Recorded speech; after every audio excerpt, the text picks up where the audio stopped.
میں نے کہا کہ مجبوری اور بے وفائی میں فرق ہوتا ہے. ہم بہت ساری مجبوریوں کو بے وفائیوں کا نام دینے لگ جاتے ہیں، اور یہ فرق ہمارے صوفیاء بڑی وضاحت سے اس فرق کو بیان کرتے ہیں. امام شافعی رحمۃ اللہ تعالی علیہ کے شاگرد ہیں امام احمد بن حنبل، اور امام احمد بن حنبل وہ عظیم ہستی ہیں. اللہ کے بندے کہتے ہیں جس بندے نے امام احمد بن حنبل سے پیار کیا وہ سمجھ لے اس نے رسول اللہ کی سنت سے پیار کیا. کیا بات تھی اس شخص کی. امام احمد بن حنبل ایک بڑی پروقار لیکن امام شافعی کے شاگرد تھے. امام احمد بن حنبل کی ایک ہی بیٹی تھی.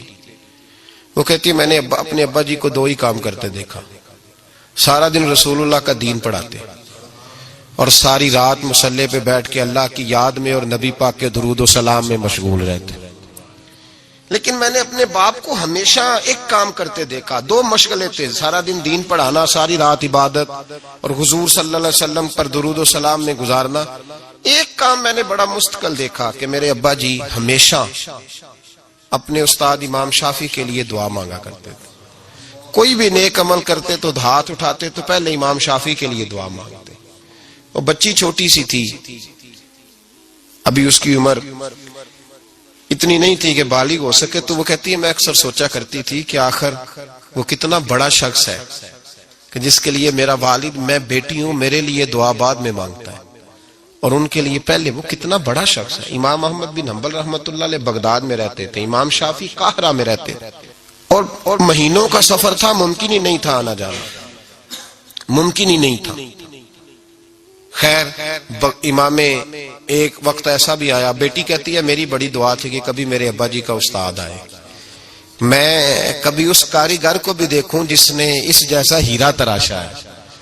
دل کرتا تھا میں اس معمار کو بھی دیکھوں جس نے اتنے خوبصورت نقش و نگار والی عمارت بنائی ہے، میں اسے تو دیکھوں. دل بڑا کرتا تھا، میں دعا مانگتی تھی. خیر ایک دن امام شافعی کا خط آ ہی گیا، کہنے لگے احمد بن حنبل مجھے پتہ چلا ہے بغداد میں ایک محدث رہتے ہیں جو بڑے بوڑھے ہیں اور ان کے پاس نبی پاک کی ایک حدیث ہے، تو میں چاہتا ہوں کہ میں جلدی جلدی بغداد آؤں اور آ کے ان سے وہ حدیث حاصل کروں، وہ سنوں. روایت حدیث بہت بڑا مرتبہ ہوتا تھا.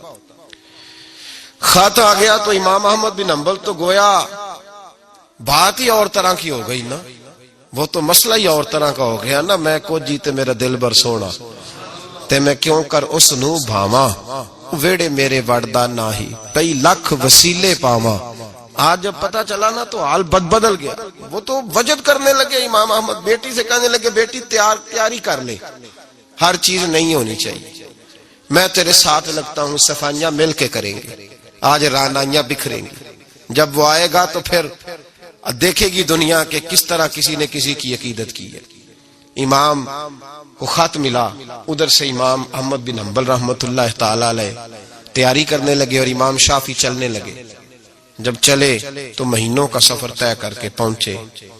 بچی کہتی ہے میرے دل کے اندر بہت بڑا زاویہ تھا، بہت بڑا، وہ بہت بڑے ہوں گے، کیا بات ہو.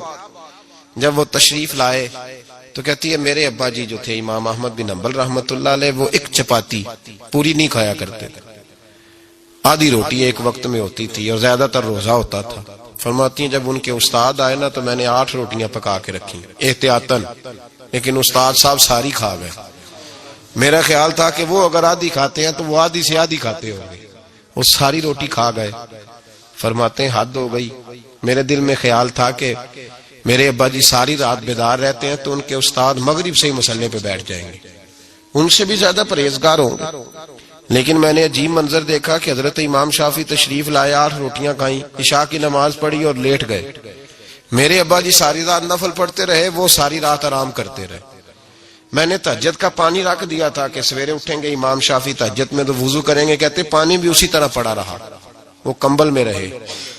فجر کا وقت ہوا تو امام احمد بن حنبل نے ان کے دروازے کے قریب ہو کے کہا حضرت جماعت کا وقت ہو گیا. کہتے بستر اتارا، وضو بھی نہیں کیا، مسجد چلے گئے، نماز پڑھ کے آ کے پھر لیٹ گئے.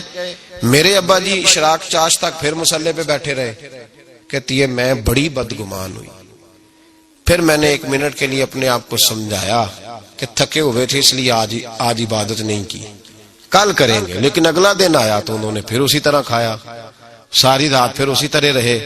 فرماتی ہیں بس وہ آہستہ آہستہ 3-4 دنوں میں میرے ذہن میں جو زاویہ تھا وہ سارا زمین بوس ہو گیا. میں نے کہا نہیں، میرے ابا جی نے جس دور میں دیکھا تھا اس دور میں شاید حالات اور ہوں، آج تو اور ہیں. فرماتی ہیں 4-5 دن کے بعد وہ رخصت ہونے لگے. پردے کے پیچھے میں سن رہی تھی. میرے والد کہنے لگے حضور وقت کیسا گزرا؟ کہنے لگے یار تجھے کیا بتاؤں، 2-3 مہینے رستے میں آیا ہوں تو بچ بچ کے جان بچانے کے لیے 2-4 لقمے کھاتا رہا ہوں. پتہ نہیں لوگوں کا رزق کس طرح کا تھا، پتہ نہیں جانور بھی صحیح ذبح ہوئے تھے کہ نہیں ہوئے تھے. جب تیرے دسترخوان پہ آیا ہوں تو میں نے تجھے سینچا ہے، سوارا ہے. مجھے پتا ہے تو ایک لقمہ بھی حرام نہیں رکھ سکتا، اور میں نے تیرے لنگر سے نور نکلتے دیکھا ہے. اور یہ وہ والا کھانا ہے جو اندر جا کے بوجھ نہیں بنتا، نور بنتا ہے. اس لیے میں تیرے رزق کو نور سمجھ کے کھاتا رہا ہوں. زندگی بھر کبھی 2 اکٹھی نہیں کھائیں، پر یہاں 8-8 روٹیاں کھاتا رہا ہوں، یہاں اپنے گھر میں یا تیرے گھر میں. ورنہ رستے میں تو میں بڑا پریشان رہا. اور فرمانے لگے تجھے پتا ہے کہ میں ساری رات کیا کرتا رہتا تھا؟ کہ حضور نہیں. فرمانے لگے جو تو عشاء کی نماز میں تلاوت کرتا تھا نا سورتوں کی، میں ساری رات بستر میں لیٹ کے ان کی تفسیر کرتا رہتا تھا. اور میں نے ایک آیت کی 100 تفسیریں کی ہیں رات بھر جاگ کے. 100 تو نے دیکھا میں بغیر وضو چلا جاتا تھا سویرے؟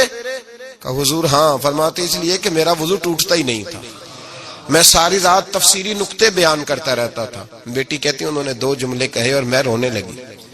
میرے والد آئے تجھے کیا ہوا؟ میں نے کہا ابا جی میں کیا سمجھی تھی اور یہاں نکل کے آیا. آپ اگر ساری رات نفل پڑھتے ہو تو اپنی ذات کے لیے، اور امام شافعی ساری رات جاگ کے باتیں یاد کرتے ہیں اور پھر لوگوں کے سینوں میں اتارتے ہیں، صرف اپنے لیے نہیں، یہ تو رسول اللہ کی امت کے لیے زندہ ہے. میں کیا سمجھی تھی او بھائی.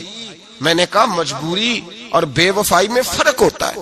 ذرا چھلکا اتار کے دیکھ تو صحیح، تجھے پتا تو چلے اندر حالات کچے ہیں کہ پکے. 1 منٹ میں لوگ بدگمان ہو جاتے.